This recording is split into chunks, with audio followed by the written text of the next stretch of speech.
Hi guys, I am Pooja Mohite. Welcome back to the series of CET Decoded. CET Decoded या series मध्ये मी तुमचं पुन्हा एकदा स्वागत करते. या सिरीज मध्ये मी तुम्हाला CET बद्दल सर्व काही इन्फॉर्मेशन देत आहे. सो बघूया तर मग आज कुठली इन्फॉर्मेशन मी तुमच्यासाठी घेऊन आली आहे. ओके, सो आजचा व्हिडिओ आहे सिलेबस वरती.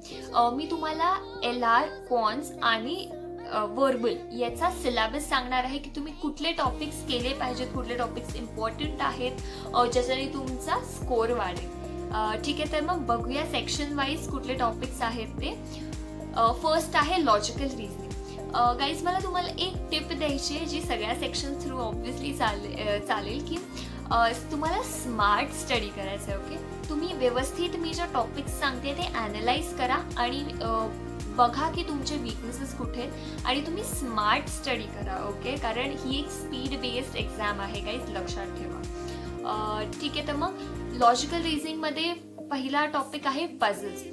मी म्हणेन गाईज, जर तुम्ही खूप कम्फर्टेबल आहात पझल्सशी तरच पझल्स अटेम्प्ट करा, कारण CETला शक्यतो पझल्स थोडेसे डिफिकल्ट येतात, मॉडरेट टू डिफिकल्टच असतात. तर तुम्ही तुमच्या कम्फर्टवर ते अटेम्प्ट करा पझल्स. ओके, पुढचा आपला टॉपिक आहे तो आहे अरेंजमेंट्स. अरेंजमेंटचे सम्स तुम्हाला माहिती असतील की सर्क्युलर अरेंजमेंट, लिनियर अरेंजमेंटचे सम्स असतात. ओके, मी म्हणेन गाईज LR किंवा हे बाकीच्या सेक्शन्समधून पण तुम्हाला जे कुठले सेट्स मिळतील ना, तर ते सेट्स जर तुम्हाला इझी टू मॉडरेटमध्ये वाटले तर तुम्ही ते सॉल्व्ह करा. काय याचं रिझन आहे की तुम्ही एक सेट सॉल्व्ह केला की तुम्हाला पुढचे 3-4 त्याच्यावरचे क्वेश्चन्स राईट मिळतात. त्यामुळे सेट्स पण सॉल्व्ह करायचं ट्राय करा. सो अरेंजमेंटचे हे सेट्सच असतात.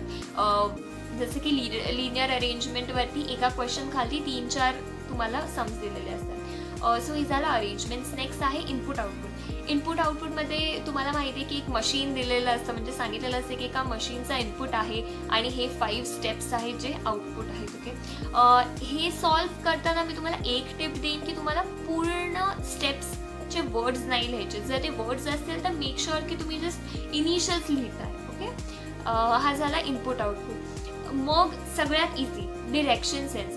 गाईज, हे टॉपिक खूप इझी आहे, त्यामुळे मेक शुअर की तुम्ही हे मार्क्स गमावत नाहीये. डिरेक्शन सेन्स करा, ब्लड रिलेशन्स करा.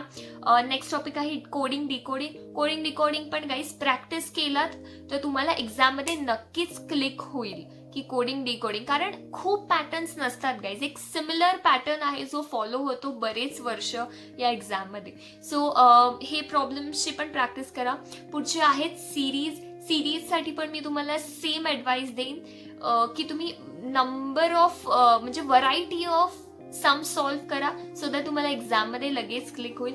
सिम्बल्स अँड नोटेशन्स हा पण एक खूप इझी टॉपिक आहे गाईज, हा पण करा. याच्यावरती पण तुम्हाला मार्क्स गमवायचे नाही आहेत. ओके, हे झाले लॉजिकल रिझनिंगमध्ये 50 to 55 क्वेश्चन्स हे या टॉपिक्समधनं येतात.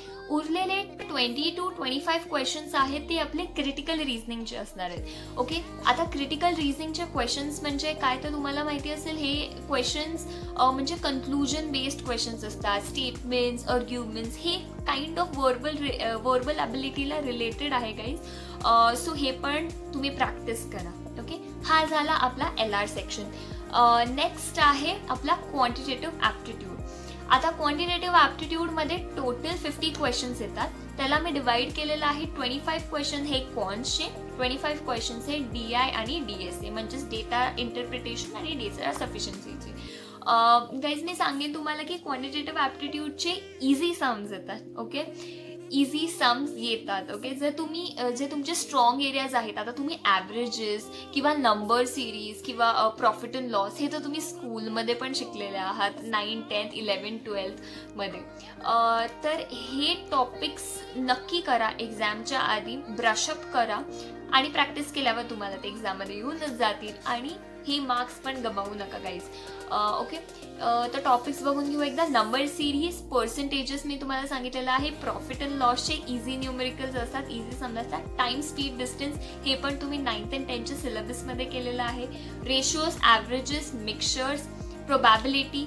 मी म्हणेन प्रोबॅबिलिटी आणि परम्युटेशन अँड कॉम्बिनेशन जर तुम्ही खूप कॉन्फिडंट असाल किंवा तुम्ही खूप कम्फर्टेबल असाल तरच हे क्वेश्चन्स अटेम्प्ट करा, नाहीतर बाकीचे जे टॉपिक्स आहेत त्यातले तर नक्कीच करा. Okay, last important topic is geometry. ज्योमेट्रीसाठी मी ही टिप देईन की गाईज जे फॉर्म्युले असतात त्या फॉर्म्युलेची लिस्ट बनवा. ओके, ज्योमेट्रीच्या सगळ्या चॅप्टर्समधले जे फॉर्म्युले आहेत त्याची एक लिस्ट बनवा. तुम्ही जिथे पण अभ्यासाला बसता किंवा जिथे पण जास्ती वेळ तुम्ही ज्या वॉलकडे वगैरे बघता रूममध्ये तिथे ही फॉर्म्युलेची लिस्ट लावून ठेवा. म्हणजे तुमच्या नजरेखालून हे सारखे फॉर्म्युले जात राहतील आणि तुमचे रिव्हिजन पण होईल. ओके, सो हे होते 25 क्वेश्चनचे टॉपिक्स जे येतात ते क्वांट्सवरती. आता बघूया उरलेले जे 25 आहेत क्वांटिटेटिव्हमध्ये ते कुठले आहेत. ते आहेत डेटा इंटरप्रिटेशन आणि डेटा सफिशियन्सीचे. तर डेटा इंटरप्रिटेशनमध्ये तुम्हाला माहिती असेल पाय charts, bar graph, line graph हे पण तुम्ही ऑलरेडी आधी स्टडी केलेलं आहे. मी म्हणेन DIDS हा एक असा पार्ट आहे जिथे कॅल्क्युलेशन जास्ती लागतात guys. Okay, so make sure की तुम्ही जास्ती कॅल्क्युलेशन्सची पण प्रॅक्टिस करताय. अजून एक टिप मी तुम्हाला देईन की तुम्हाला टेबल्स म्हणजे जे DIDS मधून जे तुम्हाला टेबल्स तुम्ही तयार कराल ते सगळे टेबल्स नका तयार करू. आधी क्वेश्चन्स वाचा आणि फक्त जे आन्सर्स तुम्हाला लागणार आहेत त्याचेच कॅल्क्युलेशन्स करा. नाहीतर खूपदा कसं होतं आपण एखादा ग्राफ बघतो त्याचे कॅल्क्युलेशन्सचा सगळा टेबल बनवतो आणि मग त्याच्यानंतर आन्सर तर क्वेश्चन तर त्याच्यावरती एकच असतो. सो मी म्हणेन आधी क्वेश्चन्स बघा, मग त्याचा टेबल बनवा किंवा मग त्याचे कॅल्क्युलेशन्स करा. ओके, हा झाला आपला क्वांटिटेटिव्ह DI आणि DS. Okay, next topic is abstract reasoning. Okay, so हा गाईज खूप इझी पार्ट आहे. जसं मी माझ्या आधीच्या व्हिडिओमध्ये पण सांगितलेलं आहे की हे मार्क्स तुम्हाला गमवायचे नाही आहेत. हे 25 क्वेश्चन जे ॲब्स्ट्रॅक्ट रिझनिंगचे किंवा व्हिज्युअल रिझनिंगचे असणार आहेत हे तुम्ही 7th स्टँडर्ड स्कॉलरशिपमध्ये सम्स आठवतात तुम्हाला. मिरर इमेज, वॉटर इमेजचे जे सम्स असायचे ज्यामध्ये फिगर्स दिलेले असतात किंवा 4 फिगर्स दिलेले असतात ज्यामध्ये तुम्हाला ऑड मन आउट शोधायचा असतो. गाईज हे सम्स येते. सो प्लीज हे पॉकेटमधले तुमचे मार्क्स आहेत, हे गमवू नका. यामध्ये सिरीज येईल, ऑड वन आउट येईल, ॲनॉलॉजीज येईल. ओके, हे तुम्हाला करायचं आहे. मिरर इमेज, वॉटर इमेजेस पण. ठीक आहे, हा झाला ॲब्स्ट्रॅक्ट रिझनिंग. पुढचा पार्ट आहे आपला verbal ability and reading comprehension. Guys हा पण एक खूप इम्पॉर्टंट सेक्शन आहे मी म्हणेन. यामध्ये 50 क्वेश्चन्स येतात. यामधला सगळ्यात पहिले जो तुम्हाला अटेम्प्ट करायचा आहे ना आणि ज्यामध्ये तुम्ही स्कोर तुमचा मॅक्सिमाइज करू शकता तो पार्ट आहे ग्रामर. गाईज ग्रामर जर तुम्ही करत आहात प्रॅक्टिस तर आय कॅन बेट यू, मी तुमच्याबरोबर बेट लावू शकते की तुम्हाला ग्रामरचे क्वेश्चन्स एक्झाममधले सॉल्व्ह करता येईल. जो नेक्स्ट टॉपिक आहे गाईज तो आहे वोकॅब्युलरी. ओके, वोकॅब्युलरीचा मी स्ट्रॅटेजीज व्हिडिओमध्ये सांगितलेलं आहे तुम्हाला की वोकॅब पण तुम्हाला रोज वाचायचं आहे. तुम्ही न्यूजपेपर वाचू शकता, बुक्स वाचू शकता आणि मोस्ट इम्पॉर्टंट म्हणजे नॉर्मन लुईस. गाईज ही बुक खूप इम्पॉर्टंट आहे. तुम्ही एक्झामच्या आधी ही बुक वाचून संपवलीच पाहिजे. गाईज ही बुक इंटरेस्टिंग आहे आणि त्यामुळे तुम्ही एकदा वाचायला लागला तर तुम्ही ती बुक कंप्लीट कराल एक्झामच्या आधी. सो ही बुक वाचा.